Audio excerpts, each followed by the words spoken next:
where marijuana is certifiably legal. Fucking rock on, man! That's right. Fucking it's right. not only legal, it's unregulated. And that creates a unique opportunity for us. Marijuana has been totally legal in Ontario since May 16th. Now, I've been arrested in 6 cities across Canada where the police, because they haven't been instructed by their Solicitor General, are still laying charges. So Ontarians are benefiting by the charter decisions of our courts in Ontario, and that is being reflected in Nova Scotia, Prince Edward Island, and St. John, New Brunswick. The Charter of Constitutions. You hang on, I'll get to that. That's right. But those 3 jurisdictions, Prince Edward Island, Nova Scotia... And it is against our Constitution. I know you want to get involved, but you know, you're going to throw me off my route. Okay, go on. And you're so tall, you like loom in front of me, though. So, those 3 places are not charging anyone. But I was charged in St. John's, Newfoundland, Moncton, New Brunswick, Winnipeg, Manitoba, Regina, Saskatchewan, and Calgary, Edmonton, and Alberta. And in fact, don't ever believe it when people say no one goes to jail for small quantities of pot. Heck, even though marijuana has been legal by the courts for over 2 years, people go to jail for small amounts of pot all the time. Sure they do. I can tell you, I was put in leg irons and held in jail overnight in Winnipeg for 24 hours and brought to the judge in leg irons and handcuffs. So was I in Hamilton. All right, here it's good to do stuff for you. You can go amen and yay brother and stuff like that, but if you keep doing that, I'm going to get distracted. So I have to ask you, just I won't show distract you. But I've been held in leg iron in Hamilton for 24 hours for the same thing. Oh, listen, it's happened. 1 million Canadians have been criminalized for marijuana in the last 35 years. And 2 million Canadians were charged, detained, hassled, and arrested and not convicted. 2 million Canadians in total were arrested, detained, questioned, and charged, and 1 million of those Canadians were convicted in 35 years. And what we have to ask ourselves is, what is the moral basis by which the nation, Canada, persecutes the marijuana people? Is it because marijuana people are bad? Is it because they're criminogenic? Is that because we are inherently evil? Are we malicious? Do we contribute a negative effect to the Canadian economy? No. We don't do any of those things. There is no moral basis. And this is really important because there's a moral basis for all other kind of crime. Of course there is. There you go. You have to let me talk, though, because you know what? I should give you 5 minutes to warm up. Yeah, really. Yeah, really. Yeah, so otherwise I'm going to have to, and I don't want to have to ask you again. Just give him his space, give him his time, let him speak, okay? Back up a little. Give him some space. Or even stand behind me. You can tower over me like a looming security guy. There you go. Okay, there. 1 million Canadians have criminal records in 35 years. What is the moral basis of that? How does the nation benefit by criminalizing the people who use marijuana? You know, some people say, well, marijuana is bad. And I point out, yeah, but marijuana doesn't go to jail. Marijuana doesn't lose its kids. Marijuana doesn't cry over pain. Marijuana doesn't get urine tested, and marijuana doesn't get barred at the border. Well, it does, but marijuana doesn't suffer pain. Human beings suffer pain. 1 million Canadians have had their life totally disrupted and disturbed by going to jail, being detained, being interrogated. You know what? Hundreds of thousands of Canadians, in my opinion, have been sexually assaulted by being strip searched.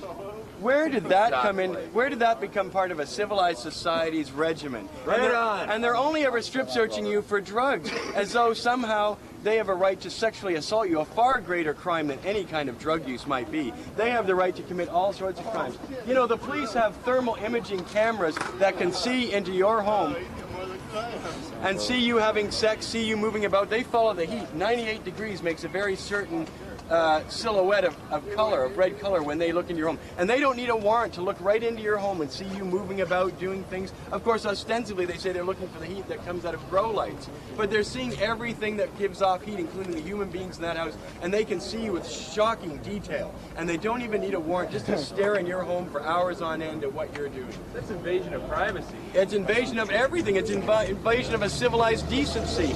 In other words, marijuana allows the police to do things that a murderer doesn't face. You know what? If you commit murder, you don't lose your house. You don't lose your assets. But if you grow marijuana in more than 50% of your home, you can lose your house. Not to mention, you can lose your kids. Thousands of Canadians over the last 35 years have lost their children. Hi, Haley. Have lost their children because a parent was found to be growing marijuana or possessing marijuana. All sorts of custody battles right now are in dispute in Canada because one parent objects to the other parent's marijuana use and is using that as leverage to take away children.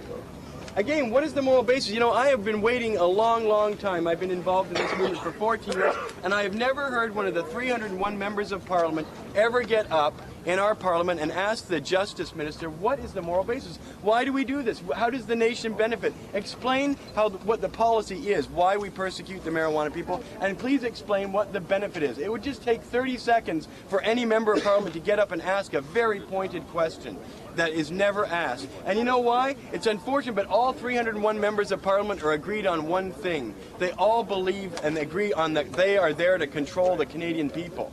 So not one person in Parliament ever gets up and asks, what's the legitimacy, what's the moral basis behind the war on the marijuana people? It's because they all agree that those people must be controlled. And how are we controlled? We're kept in fear, and only now, in the last 3 months, actually we're not, of course, breaking the law. Marijuana is legal. Marijuana has been legal for over 2 years, and I'll explain why that is. But even though marijuana is legal, last year, the state, the government of Canada, charged over 50,000 people for marijuana possession and cultivation offenses. The largest number of people ever charged in the history of this nation, and marijuana was legal. They were pissed off. There were more than 50,000 people charged for a law that hasn't existed for over 2 years. And believe me, I have studied those court cases. The Parker versus Crown and the Ontario Court of Appeal decision is totally explicit.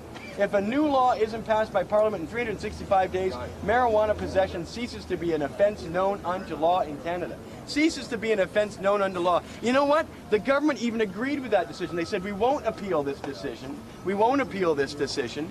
We agree with you. We will write a new marijuana law, and we will bring it to Parliament, and we'll do so in 365 days. But then when the Cabinet heard about it, they said, no, we're not doing that. We're not going to go along with it. 365 days passed, marijuana is legal, and not a single member of the government has ever told the public that not only is marijuana legal, it's been legal for 2 years.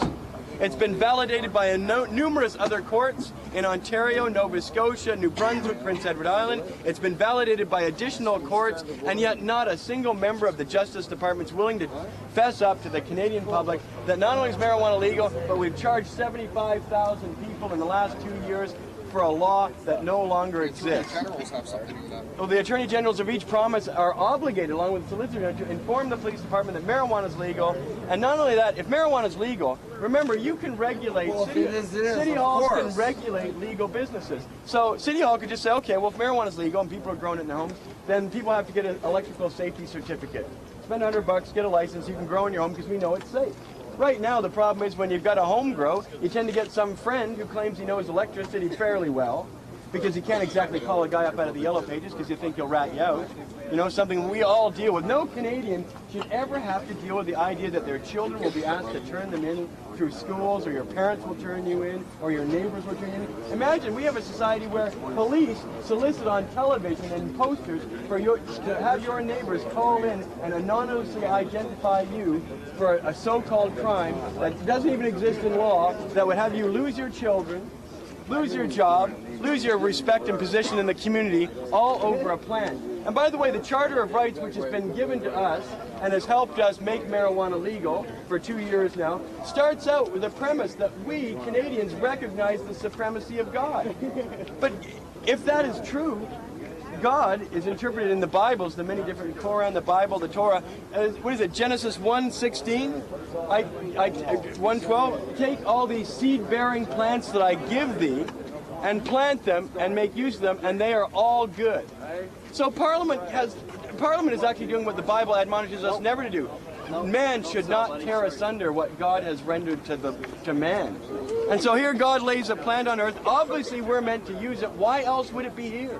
Why else could possibly marijuana be on this planet but to be of use? And marijuana is in every city, town, hamlet, country on earth. It is the most universally found plant anywhere on. You know, lettuce grows in only 5% of the world's agricultural land. You know, tomatoes only grow on 2%. Cotton only grows on 10%. Marijuana grows in 100%. I even have a guy who's growing on Baffin Island who has to grow and then strip down every 2.5 months because the RCMP visits his little outpost every 10 weeks. And he's got to strip it all down, make it look like he's not growing. The RCMP guy visits for 12 hours, has tea and coffee, takes off in a plane, and then he's back up again. I know this because he's always asking me for strains that finish in under 7 or 8 weeks.